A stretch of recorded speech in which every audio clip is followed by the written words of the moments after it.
Hello everyone. Magandang araw, magandang buhay. For today's video tayo ay magluto ng kangkong with mushroom ng sardinas.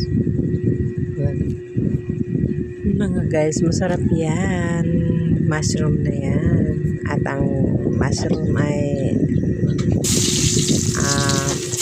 masustansya at masarap talaga guys. So yan, nag-ready na tayo, nag-isa na tayo ng kamatis at sibuyas, bawang.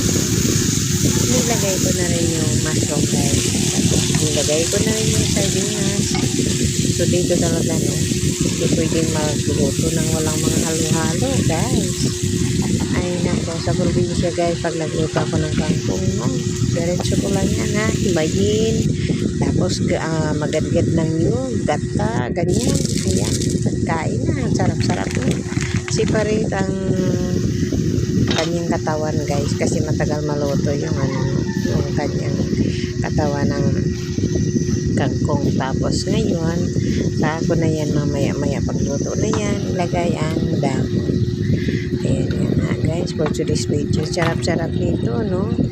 Namiss ko lang yung mga pagkain sa amin sa probinsya, kaya talaga naman walang ulan, takbo ng kabundukan, kuha ng gulay, talbos ng kangkong, talbos ng kamote, diba? Tapos gataan na agad, ayan, napakasarap na para sa amin.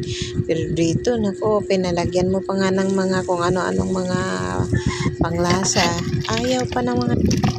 So ayun guys, thank you for watching everyone. Sarap ng ulam, bye.